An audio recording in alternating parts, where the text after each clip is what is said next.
Hello, good morning to everybody once again. मेरे इस YouTube channel Rajendra Sharma पर आपका स्वागत है। जीवन दर्शन के इस जीवन में अगर दुनिया में बहुत समस्याएं हैं, प्रॉब्लम्स हैं, तो उनके सॉल्यूशंस भी हैं। और इसी तरह की एक बहुत बड़ी समस्या और जो प्रॉब्लम है उसका सॉल्यूशन लेकर के मैं आपके सामने उपस्थित हूँ। हम बात करने वाले हैं आज गुस्से को लेकर के। गुस्सा, क्रोध, एंगर, इस तरह की बहुत सारी चीज़ें हैं जो हम इसको डिफाइन कर सकते हैं। देखिए, गुस्सा वास्तव में है क्या चीज। गुस्सा एक मनुष्य का ही नहीं, जितने भी सजीव हैं सभी का एक प्राकृतिक गुण है। और यह किसी को कम आता है, किसी को ज़्यादा आता है, लेकिन गुस्सा अवश्य आता है। और उसकी जो मात्रा है, यानी कि कितना गुस्सा आया, कितने समय तक गुस्सा आया, कितनी तीव्र गति से गुस्सा आया, वो बहुत डिपेंड करता है कि आपका गुस्सा किस लेवल का है। अब देखिए, अगर किसी एक जानवर को भी आप छेड़ेंगे, किसी एक पक्षी को भी आप तंग करेंगे, तो वो भी आप पर गुस्सा करेगा। जिसमें मनुष्य तो बुद्धिमान प्राणी है, उसका तो दिमाग 24 घंटे चलता रहता है, इसलिए उसके साथ में किसी तरह की बात ऐसी जो उसे पसंद ना हो तो उस पर उसका गुस्सा आना स्वाभाविक है। लेकिन इन सब के अलावा हमें भगवान ने, प्रकृति ने मस्तिष्क दिया है, जिससे हम विचार कर सकते हैं कि गुस्सा हमें करना चाहिए, नहीं करना चाहिए, क्यों करना चाहिए, कितना देर करना चाहिए, किस पर करना चाहिए और किस लिए करना चाहिए। ये सब बातों पर हमें विचार करना होगा कि गुस्सा आखिरकार क्यों और किस लिए और किसके प्रति। तो जो गुस्सा होता है, यानी कि जो क्रोध है, वो किसी किसी का गुस्सा तो क्षणिक होता है, कुछ क्षण के लिए आया और तुरंत कुछ देर बाद ही वो नॉर्मल हो गया। किसी का गुस्सा कुछ मिनट या कुछ घंटे तक हो सकता है, किसी का गुस्सा तो काफ़ी दिनों तक चल सकता है। और ओफ, किसी किसी का गुस्सा तो बस आप पूछो मत, इतना तेज होता है, इतने लंबे समय तक चलता है कि वो उस गुस्से को पूरी जिंदगी तक बचा के रखना चाहता है और उस गुस्से को पूरी जिंदगी तक पाल करके रखता है, जिसमें ना केवल वो खुश रहता है बल्कि दूसरों को भी दुखी करता रहता है। और उसका अगर बस चले तो वो उस गुस्से को अगले कई जन्मों तक ले जा सकता है। उफ, इतना गुस्सा किस लिए? आखिरकार उसके ऊपर आप थोड़ा तनिक विचार करिए। और जो ये गुस्सा है ना, ये आपके शरीर को अंदर से खोखला कर देता है। बाहर से चाहे आपको लगता है कि आप कितने तंदुरुस्त हैं, लेकिन शरीर का कोई अंग ऐसा नहीं है जो गुस्से से प्रभावित ना हो। ऐसा कहते हैं कि एक बार का तीव्र गुस्सा आपकी जो लाइफ है, जो जिंदगी है, उसको 4 मिनट तक कम कर सकता है। और शरीर का कोई अंग ऐसा नहीं है, चाहे आपके ब्रेन हो, चाहे हार्ट हो, चाहे किडनी हो, चाहे लंग्स हो या कोई और भी हो, वो गुस्से से प्रभावित ना हो। साथ ही आप जिस व्यक्ति पर गुस्सा कर रहे हैं उसका, वहाँ का माहौल खराब करते हैं, उस जगह का माहौल खराब करते हैं, खुद को नुकसान पहुँचाते हैं और दूसरे को नुकसान पहुँचाते हैं। तो इसके दो पार्ट्स हैं, मैं दो पार्ट्स में आपसे स्टडी करूँगा, दो पार्ट्स में आपसे डिस्कस करूँगा इस बारे में कि गुस्सा क्या है, क्यों आता है, क्या नुकसान होता है और इसके क्या असर हो सकते हैं। और दूसरे पार्ट में हम इस बात पर विचार करेंगे कि गुस्से को नियंत्रित कैसे करें, गुस्से को कम कैसे करें और उसकी तीव्रता को हम कम कैसे करें। तो आइए, सबसे पहले मैं आपको एक छोटी सी स्टोरी सुनाता हूं और उस स्टोरी से आप समझिएगा कि गुस्से पर नियंत्रण कैसे हो सकता है। एक छोटी सी स्टोरी है जो आपके साथ में शेयर करना चाहता हूं। बहुत लंबे समय पहले, सैकड़ों साल पहले, केरल में एक संत हुआ करते थे, संत तिरुवनपुरम, जिनके नाम से उनकी कैपिटल त्रिवेंद्रम भी है। और उस संत के बारे में ये प्रसिद्ध था कि कोई भी व्यक्ति उनको गुस्सा नहीं दिला सकता या उनको गुस्सा नहीं आता है। तो ऐसा सोच करके एक दो धनाढ्य परिवार का जो एक लड़का था, एक युवक था, उसने कहा कि ऐसा कैसे हो सकता है कि किसी व्यक्ति को गुस्सा ना आए, मैं इन संत को गुस्सा दिलवा करके रहूँगा। तो लोगों ने कहा कि नहीं, देखो, संत के साथ ऐसा व्यवहार करना उचित नहीं है। बोला नहीं, मैं संत महाराज को गुस्सा दिलवा करके रहूँगा। तो वो संत के पास गए। जो संत तिरुवनपुरम थे वो भगवान की भक्ति में लीन रहते थे और आजीविका चलाने के लिए जो साड़ियाँ होती हैं, जो प्रिपेयर्ड साड़ियाँ होती हैं, उनको रंगने का काम करते थे और उनको रंग करके और बेचा करते थे और उससे उनकी आजीविका चलती थी। और इसके अलावा अन्य समय में भगवान की भक्ति में लीन रहते थे या परोपकार में रहते थे। तो जब वो धनाढ्य व्यक्ति लड़का उनके पास गया तो उसने वहाँ पर एक जो साड़ी, जो रंगी हुई साड़ी थी, जिसको बेचने के लिए उन्होंने रखा हुआ था, उस साड़ी को उन्होंने वहाँ उससे पूछा कि भाई ये साड़ी आप कितने में देंगे। तो जो संत थे उन्होंने कहा कि भाई ये साड़ी उस समय की जो करेंसी के हिसाब से है, उसने कहा 2 रुपये में दूंगा। तो उस युवक ने कहा कि ठीक है, तो एक साड़ी आप मेरे को दे दीजिए 2 रुपये में। तो वो जैसे देने लगे तो उन्होंने उनके हाथ से साड़ी ली, बोला उसको फाड़ करके 2 टुकड़े कर दिए और बोला कि अब बताइए आप कितने में देंगे साड़ी को। तो जो संत थे उन्होंने एक निगाह से उसको देखा और उसके बाद कहा कि ठीक है, इसने आपने साड़ी को आधा कर दिया है तो इसकी रेट जो है आधी हो जाएगी, अभी मैं इसको 1 रुपये में दूंगा। इसके बाद उसने और टुकड़े किए और संत उसी तरह से उसकी कीमत को गिराते रहे, उसके मूल्य को गिराते रहे और इस तरह से उसने आखिर तक एक छोटा सा टुकड़ा साड़ी का छोड़ा, एक कतरन छोड़ी, एक थोड़ी सी लीरी छोड़ी और उसके बाद संत से पूछा कि अब आप बताइए कि इस साड़ी का आप क्या मूल्य लेंगे।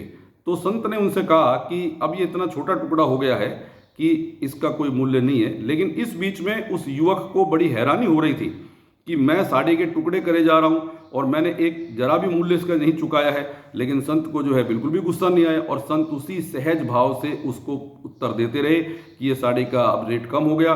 इस तरीके से उसने आखिरी में संत से कहा कि आप कितने के देंगे। तो संत ने कहा कि इतना छोटा टुकड़ा है कि आप इसे फ्री में ले जा सकते हैं। लेकिन फिर उसके बाद संत को उसने कहा कि अच्छा ऐसा है कि मैंने आपकी साड़ी के जो है पूरा टुकड़ा कर दिया है, खराब कर दिया है, तो अब आपको मैं 2 रुपये इस साड़ी के मूल्य दे देता हूँ। तो संत ने उनसे क्या कहा उसे आप ध्यान से सुनिए, ये बहुत ही काम की चीज़ है। संत ने कहा कि ऐसा है कि इस साड़ी का जो मूल्य है, जो प्राइस है, वो आप मेरे को 2 रुपये दे सकते हैं, लेकिन जो ये साड़ी की असली कीमत है, जिस साड़ी को बनाने के लिए किसान ने मेहनत की, रंगने वाले ने मेहनत की, इसको बनाने वाले ने की, बेचने वाले ने की और अन्य कितने ही लोगों ने इस साड़ी को प्रिपेयर करने में, तैयार करने में मेहनत की, उन सब की मेहनत का आपने अपमान किया है, उनका इंसल्ट किया है। और अगर ये साड़ी की वास्तविक मूल्य आप चुकाना चाहते हैं, कीमत चुकाना चाहते हैं, तो ये साड़ी का उपयोग होता तब जाकर के इसकी कीमत चुकती। अब आपने साड़ी को फाड़ करके टुकड़े कर दिए हैं, तो ठीक है आप इसका मूल्य 2 रुपये दे सकते हैं, लेकिन ये साड़ी की वास्तविक कीमत नहीं है। लेकिन आश्चर्य की बात ये थी कि संत महाराज को इस पूरे प्रकरण में, इस पूरे टॉपिक में किसी तरह का गुस्सा नहीं आया। तो वो जो युवक था बहुत ही आश्चर्यचकित हुआ। इसी तरह का एक छोटा सा उदाहरण और मैं आपको देना चाहता हूँ। महात्मा गांधी के जो हमारे राष्ट्रपिता थे, उनके बारे में एक ये इंसिडेंस था कि एक जो लड़का था, एक युवक था जो बहुत ही नाराज था और बहुत नाराज होने के बाद में वो महात्मा गांधी के पास गया और बहुत सारे लंबे चौड़े जो पेपर्स थे उसमें लिख करके, कितनी गाली गलौज करके, कितने अपशब्द लिख करके उन्होंने महात्मा गांधी को वो दिया और उन सबको वो बोलने लगा।